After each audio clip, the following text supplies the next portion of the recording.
तो दोस्तों कई बार हम उपाय करते हैं और उपाय की सामग्री जो भी बचती है, चाहे फूल पत्ती है या कुछ भी है, या पूजा पाठ करते वक्त या पूजा पाठ करने के बाद जो चीज़ें बचती हैं, इनका हम क्या करते हैं? या तो हम फेंक देते हैं या तो हम जल प्रवाह कर देते हैं। और यहीं से शुरू हो जाती है वो परेशानी जो कि प्रकृति के लिए भी है और आपके लिए भी है। तो इसका मतलब क्या है? उपाय करके क्या हम पुण्य के भागी बन रहे हैं या पाप की गठड़ी अपने सिर पर लाद रहे हैं? क्यों उपाय करने के बाद भी हमें वो रिजल्ट नहीं मिलते हैं जो हम चाहते हैं? महंगे से महंगा उपाय कर लेते हैं, पूरी श्रद्धा से उपाय करते हैं, फिर भी हमें असर नहीं मिलते हैं। कई बार तो उपाय करने के बाद हमारे जीवन में जो परेशानी होती है वो भी बढ़ चुकी होती है और नई परेशानियां भी शुरू हो जाती हैं। क्या कारण होते हैं? कैसी हमारी गलतियां जो हमारे लिए मुसीबतों का कारण बनती हैं? आज हम इनकी चर्चा करेंगे। तो दोस्तों उपाय करने के तरीके काफ़ी हैं, जिनमें जल प्रवाह आता है, किसी को देने की बात आती है, कभी मंदिर या धर्म स्थान में पहुंचाने की बात आती है, या फिर हम जो भी पूजा पाठ करते हैं वो भी एक उपाय का ही रूप होती है। घर में पूजा पाठ, किसी तरह का अनुष्ठान या कुछ भी, ये सब कराते हैं जिनसे कि हमारे ग्रहों की शांति होती है और जो ग्रह खराब होते हैं वही हमारे अनुकूल होकर हमारे लिए शुभ प्रभाव देना शुरू कर देते हैं। पर कहीं ना कहीं हम लोगों से जाने अनजाने में ऐसी गलती होती है जो कि बहुत भारी पड़ती है। देखिए, हम प्रकृति का हिस्सा हैं। हम अपने घर के सामने भी सफाई रखते हैं, घर के अंदर भी सफाई रखते हैं, ताकि हम एक अच्छे हाइजीनिक कंडीशन में रह सकें। और जो भी उपाय किए जाते हैं ये सब प्रकृति को साथ लेकर किए जाते हैं, यानी कि नेचर की हेल्प के बिना कोई उपाय आपका काम नहीं करता है। अब उपाय कई बार होता है कि कहते हैं जल प्रवाह करके आओ। कई बार आपने देखा होगा धर्म स्थान वगैरह में जब शिवरात्रि आती है या कोई त्यौहार आता है तो लोग कहीं फूल पत्ती, कहीं रोली के पैकेट, कहीं धूप बत्ती, कुछ भी, या धूप बत्ती के डब्बे, ये सब चीज़ें इस्तेमाल करते हैं। और इस्तेमाल करने के बाद अगले दिन अगर आप मंदिर में जाएं या शाम के समय मंदिर में जाएं तो वहाँ पर ढेरों अंबार लगा होता है जो कि रिलीजियस वेस्ट के रूप में हो जाता है। हाँ, सब ने अपनी श्रद्धा अनुसार चीज़ें चढ़ाई, ठीक है, पर उसके बाद असल काम शुरू होता है जो होता है उस वेस्ट मैनेजमेंट का। अगर वही वेस्ट मैनेजमेंट वहाँ के मंदिर प्रबंधक या फिर मंदिर के जो कमेटी वाले लोग हैं उस वेस्ट को ले जाके कहीं डंप कर दें, कहीं फेंक दें और वहाँ फेंके जहाँ कि आपका घर का कचरा फेंका होता है, तो आपके उपाय या फिर आपकी की गई श्रद्धा का कोई मतलब नहीं है। अगर वही चीज़ें जल प्रवाह कर दी जाएं, ले जाकर सब की सब सामग्रियां, जो भी कचरा निकला है सब ले जाकर अगर नदी में बहा दिया जाए तो क्या लगता है आपको कि आपके द्वारा किए गए कर्म का आपको सही फल मिलेगा? नहीं मिलेगा। जैसा कि हम जानते हैं माँ गंगा इतनी गंदी हो चुकी हैं जिसको सफाई के लिए स्वयं मोदी जी ने प्रण लिया कि माँ गंगा की सफाई होगी, योगी जी ने प्रण लिया, और पता नहीं कितना खर्चा माँ गंगा की सफाई पर हो रहा है। और यही खर्चा अगर आप सोचें तो कहीं गरीबों के कल्याण में काम आ सकता था, और हम अपने जल को गंदा कर रहे हैं, हम उस प्रकृति के हिस्से को गंदा कर रहे हैं। माँ गंगा जो सभी पापों का नाश करने वाली, उसी को गंदा करके हम अपने जीवन में पाप के भागी बन रहे हैं। अगर आपको लगता है कि माँ गंगा में गंदगी ना डालने से आप बच गए, हो सकता है किसी और नदी नहर में आपने डाल दिया, पर इतना ज़रूर ध्यान रखिए जितनी भी नदियां हैं, जो भी हैं, ये पानी के स्रोत कहीं ना कहीं जाके माँ गंगा से मिलते हैं, क्योंकि माँ गंगा की जो एक दायरा है पूरे देश में वो अलग अलग प्रांत में अलग अलग तरीके से मिलता है। तो आप इनडायरेक्टली ज़रूर उस चीज़ को अपने जीवन में नेगेटिव कर रहे हैं। अब हम क्या करते हैं? पूजा पाठ करते हैं। आजकल तो फिर भी कई चीज़ों पर कंट्रोल लग चुका है और आने वाले समय में लग भी जाएगा, इस चीज़ की गारंटी है। पहले पटाखों पर देवी देवताओं की मूर्तियाँ आती थी, बीड़ी बंडलों पर आती थी, बहुत सी ऐसी चीज़ें थी जिन पर देवी या देवताओं की मूर्तियाँ, मतलब फ़ोटो आकृति छपी होती थी। और ये धीरे धीरे बंद भी हो रही हैं और बंद हो जाएंगी आने वाले समय में, क्योंकि ये एक तरह से हमारे देवी देवताओं का निरादर है।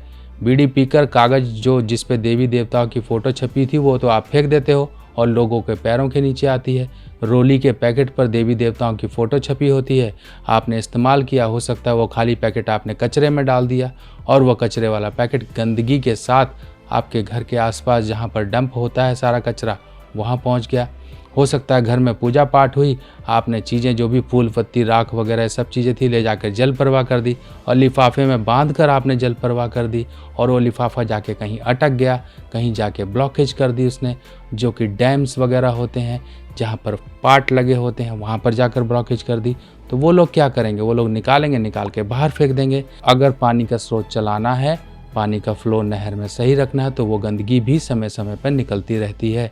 यानी कि कुल मिलाकर आपने अपने सिर से वो मुसीबत टाल दी, पर वो मुसीबत टली नहीं एक तरह से। और यही यहाँ पर गलती कर देता है जो इंसान नेचर से हेल्प लेना चाहता है, प्रकृति से हेल्प लेना चाहता है कि मेरे ग्रह सही हों, वहीं पर ही उसके ग्रह खराब हो जाते हैं। पहले वाले समय में लोग चांदी के सिक्के, तांबे के सिक्के ये जल में क्यों फेंका करते थे, क्योंकि इनकी भी कहीं ना कहीं मेडिकल प्रॉपर्टीज़ हैं, इनका भी कहीं ना कहीं एक साइंटिफिक रेलेवेंस है, क्योंकि इनमें जो कॉपर और सिल्वर होती है, ये कॉपर और सिल्वर हमारे वाटर को प्यूरिफाई करती है। जितना हम पानी को शुद्ध रखेंगे उतना ही लोगों की हेल्थ सही रहेगी, उतना ही आपके ग्रह खराब नहीं होंगे। तो आज से ये प्रण आप ले लीजिए, जो भी सामग्री अगर आपके पास है, चाहे फूल पत्ती है, चाहे कुछ भी है, इसको किसी तरह से आप ऐसी जगह पहुंचाइए जहां पर इसका यानी कि जो रिलीजियस वेस्ट होता है इसका मैनेजमेंट होता हो। अभी कुछ समय पहले मैं एक वेबसाइट पे चेक कर रहा था, तो कई जगह ऐसी हैं जहां पर ये चीज़ें हो रही हैं, यानी कि जो फूल पत्तियां ये सब चीज़ें इनको आगे रिसाइकल किया जाता है। यानी कि जो फूल हैं इनके एसेंस बनती हैं, सेंट्स बनती हैं, अगरबत्तियां बनती हैं। यानी कि जो ये काम कर रहे हैं वो तो पुण्य के भागी हो ही रहे हैं, आप भी किसी तरह से इस्तेमाल करें। अगर आपको लगता है कि आपके यहाँ नहीं है ये चीज़ें, तो इसको प्रॉपर मैनेज करके आए, ऐसी जगह डाल कर आएँ जहाँ पर आपकी ये चीज़ें यूज़ हो सकें। यानी कि या तो आप अपने घर की क्यारी में डालो, या तो आप अपने गमले में डाल लो, जिससे कि वर्मी कंपोस्ट बन सके, क्योंकि ये सब चीज़ों की वर्मी कंपोस्ट एक खाद भी बनती है। और वो जो इस चीज़ का वेस्ट मैनेजमेंट कर रहे हैं वो इससे तरह तरह की चीज़ें आगे फ़ायदा देने वाली बना भी रहे हैं।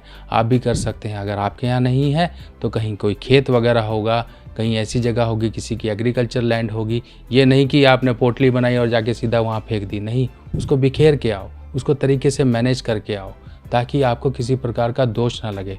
और अगर आप जल प्रवाह कुछ कर रहे हो तो अवॉइड करो ऐसी चीज़ें जो कि ख़राब ना होती हों। जैसे कि मान लीजिए अगर आप फूल ही बहा रहे हो तो फूल को आप पंखुड़ियों के रूप में कर लीजिए, ताकि वो ईज़िली मैनेज हो सके, ईज़िली डिस्ट्रीब्यूट हो सके, कहीं पे जाके चोकिंग ना करे, कहीं पे जाके ब्लॉकेज ना करे और प्रॉपरली वो डिकम्पोज भी हो सके। पॉलीथीन कभी भी पानी में मत डालिए। पॉलीथीन हमेशा जाके आगे ब्लॉकेज करते हैं, एक जगह इकट्ठे होते रहते हैं और वहीं पर ही सारी गंदगी और लोगों का जीना मुश्किल हो जाता है। आपके घर का जो वेस्ट है कई बार वो भी नालों में जा रहा है, कई बार वो भी नदियों में जा रहा है, तो आप पाप के भोगी बन रहे हैं। इन चीज़ों का आपको परहेज करना है। तो दोस्तों, हमारे देश में लगभग 445 नदियां और कुछ छोटे वाटर सोर्सेज हैं जो कि जाके सीधे के सीधे गंगा में मिलते हैं।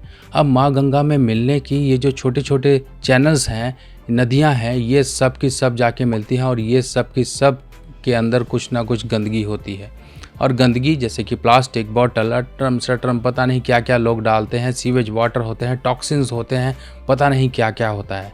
अब ये सब चीज़ें जा तो रही हैं गंगे में, और माँ गंगे में जब ये मिलती हैं जाकर, तो उसके बाद तो समझ ही सकते हैं नमामि गंगे का प्रोजेक्ट इसीलिए शुरू किया गया क्योंकि हमारे देश की धरोहर है माँ गंगे, और देश विदेश हर जगह पर माँ गंगे का नाम होता है। इतने सैलानी आते हैं, इतना कुछ होता है। अगर यही गंदी रही तो हमारी सभ्यता ही गंदी हो जाएगी। हमारी पहचान ही नेचर से है और हमारा अस्तित्व भी नेचर से है। गंगा नदी या फिर कोई भी नदी यहाँ है, जितनी नदियाँ हैं इन्हीं के पास ही सभ्यता जागृत हुई, सभ्यता लोग यहाँ पर पनपे, पैदा हुए और बड़े हुए, क्योंकि बिना पानी के जीवन ही नहीं है। अगर हमने पानी को खराब कर लिया तो समझ लीजिए जीवन को ही हमने अपने आप ही नष्ट कर लिया। तो आप समझिए कितना पैसा इस नमामि गंगे के प्रोजेक्ट में खर्च होता है। और साथ ही साथ अगर हम टॉक्सिन की बात करें तो समझ लीजिए कि इतना टॉक्सिन निकलता है, लगभग 7600 किलो वेस्ट फ्लावर्स के इसमें आते हैं, कहीं कुछ आता है, कहीं लगभग 1 क्विंटल के करीब टॉक्सिक केमिकल्स, अलग अलग तरह के जहरीले जो कि आजकल की बीमारियां पैदा कर रहे हैं केमिकल्स हैं, कहीं कुछ हैं, और जो इसके अंदर रहने वाले जीव हैं उनको भी खतरा हो रहा है क्योंकि हम उनको डायरेक्ट ही जहर पिला रहे हैं। और लगभग हर साल ये देखिए इतना डाटा है, लगभग 80 लाख मीट्रिक टन्स इसमें से ऐसी चीज़ें निकलती हैं जो कि गंगा रिवर में जाके सीधी पहुंचती हैं। और इतना सब कुछ हम गंदगी डाल रहे हैं, कहीं कुछ डाल रहे हैं। और ये पूरा डाटा देखिए नमामि गंगे का जो एस्टिमेटेड बजट है 2021 का, जून 2021 तक का एक ये बजट था। इस बजट को देखिए कितना पैसा खर्च हो रहा है। यही पैसा हमारे देश के और किसी काम में खर्च हो सकता था जो कि इस समय हमारी गलतियों के कारण हो रहा है। तो नेचर है, नेचर का हिस्सा सब चीज़ें हैं, यानी कि जो भी हवा है, पानी है, ये सब कुछ नेचर है और इन्हीं से हम ही उत्पन्न हुए हैं। हम इनको ख़राब करके कभी भी अपने उपाय नहीं कर सकते हैं। इनको ख़राब करेंगे तो हमारे उपाय नेचुरली ख़राब होंगे, कभी भी सही नहीं होंगे और प्रकृति का ऋण भी हमारे ऊपर चढ़ेगा।